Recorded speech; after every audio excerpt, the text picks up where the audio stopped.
안녕하세요. 훈훈한 주식입니다. 네, 두 번째는 전기차 최신 동향에 대해서 말씀드리겠습니다. 첫 번째, 양극재 수출이 탄력을 여전히 받고 있습니다. 그래서 1분기 1월달부터 3월달 수출 데이터가요, 5조 1,700억으로 전년 1분기 대비해서 115% 증가했습니다. 그리고 상당히 우려하는 이 수출 가격의 하락, 양극재 판가의 하락은 생각보다 견조합니다. 지금 NCA 요 표를 PD님 띄워주실 건데, NCA 요 표가 지금 55.6불입니다. 그리고 수출 중량 또한 약 한 400만 톤, 400만 톤. 그러니까 톤수도 수출 중량도 늘어나고 수출 단가도 크게 빠지지 않고 있습니다. 그래서 55.8불 정도 수준으로 NCA 수출 가격을 좀 유지를 하고 있다는 점이고요.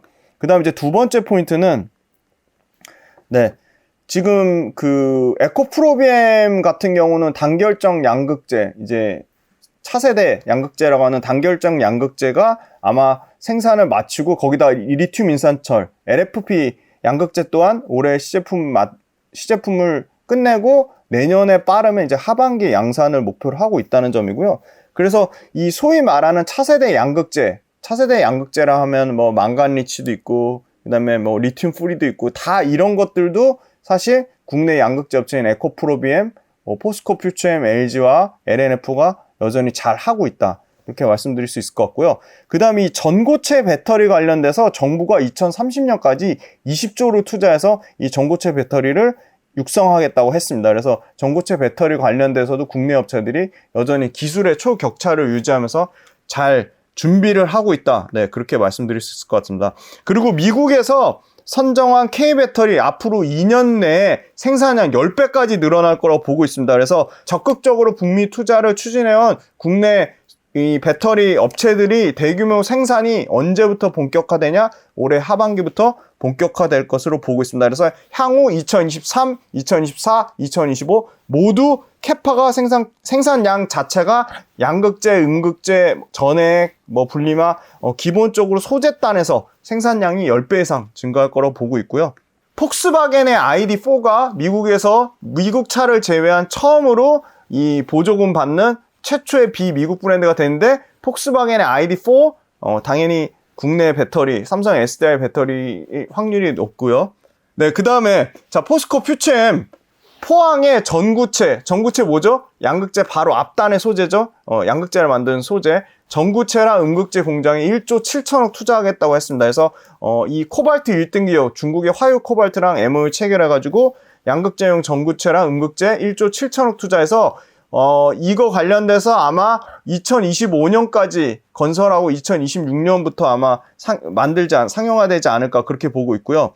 포스코 퓨처엠이 양극재 공장 포항에 또 이 화유 코발트 말고 양극재 공장에 6천억 투자해서 요거는 포항에서만 2025년까지 27만 1,000톤 양산하겠다고 했어요. 최근에 포스코 퓨처엠이 2026년까지 전체 생산 캐파, 양극재 생산 캐파 61만 톤까지 늘리겠다고 했어요. 그래서 61만 톤, 요 치수를 기억을 해주시고요. 포스코 홀딩스는 인도네시아의 니켈 재련 공장 직접 건설해서 니켈을 2025년에 약 5,900억 투자해서 2025년에 상업 생산을 목표로 하고 있어요. 포스코 퓨처엠이 가장 좋을 수밖에 없는 게 포스코 홀딩스로부터 앞단의 원자재 리튬과 니켈을 가장 많이 안정적으로, 그리고 가장 또 좋은 가격으로 공급받을 수 있다는 게 포스코 퓨처엠의 가장 큰 장점이라고 볼 수 있고요. 그 다음에 이제 두 번째는 이창양 산자부 장관이 2차전지 산업 경쟁력 강화를 위한 국가전략회의에서 2022년 38만 톤 수준의 양극재를 얼마까지 늘리겠다? 캐파를 2027년 158만 톤까지 약 5배 확대하겠다고 밝혔어요. 정부에서 산업자원부 장관이 이렇게 5배 이상 양극재 생산 캐파를 늘리겠다는 얘기는 무슨 의미죠?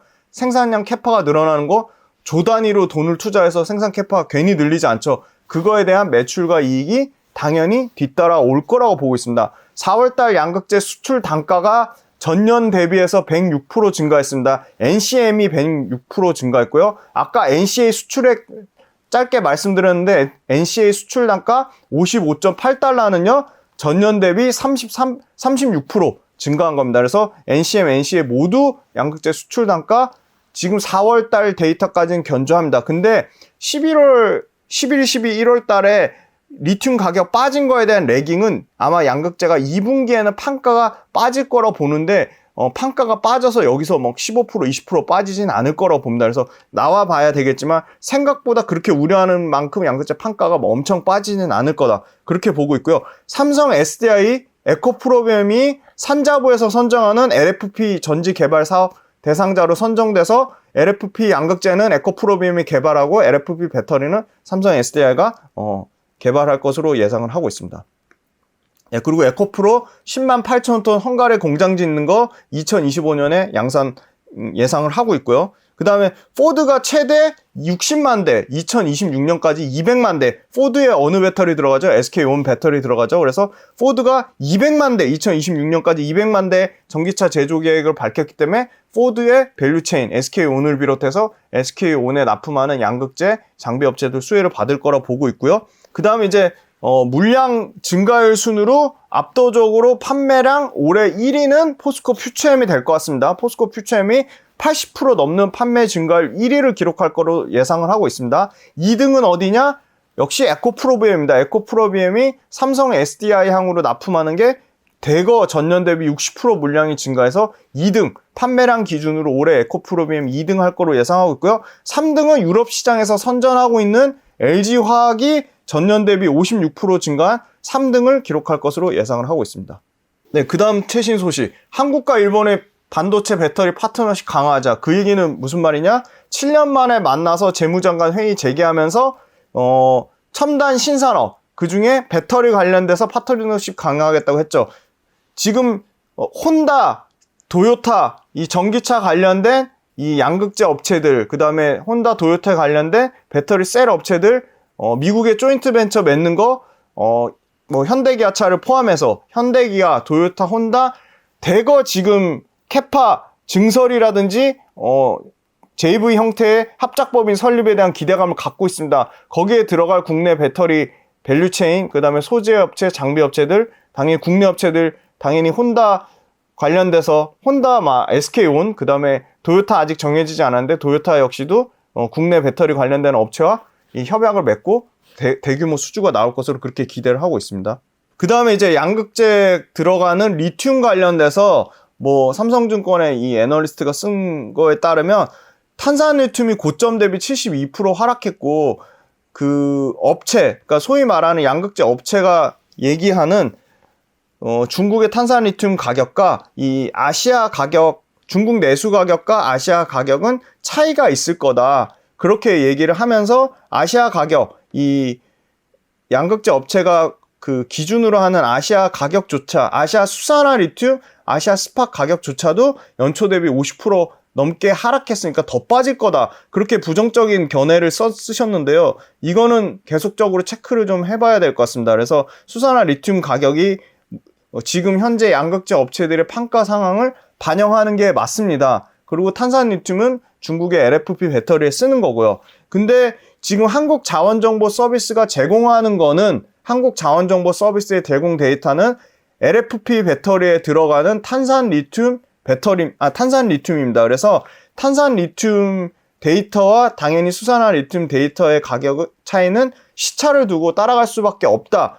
그렇게 얘기를 했는데, 리튬 가격에서 고점 대비 많이 빠졌고요. 고점 대비 지금 73% 탄산 리튬 기준으로 73% 빠졌고, 그 다음에 수산화 리튬은 50% 빠졌는데, 지금 심지어 4월 28일자 기준으로 탄산 리튬 가격도 여기서 더 이상 빠지지 않고 있습니다. 그러면 철저하게 수요와 공급에 따르면 여전히 전기차에 대한 수요, 그 다음에 전기차 외에 들어가는 BIT용이라고 하죠. 뭐 전동공구, 이바이크, 그 다음에 심지어 농기계, 이런 들어가는 수요에 대한 충당을 하기 위한 리튬의 가격이 그렇게 쉽게 빠질 것이냐. 왜냐? 리튬은 일부 업체들이 다양한 업체들이 리튬 관련 사업을 하겠다고 해서 쉽게 리튬이 바로 체결이 되는 게 아니라, 리튬 체결에는 최소한 7년에서 12년의 시간이 걸립니다. 그래서 기존의 리튬 업체들이 여전히 헤게모니를 가져갈 거라 보고 있고, 기존의 리튬 업체들이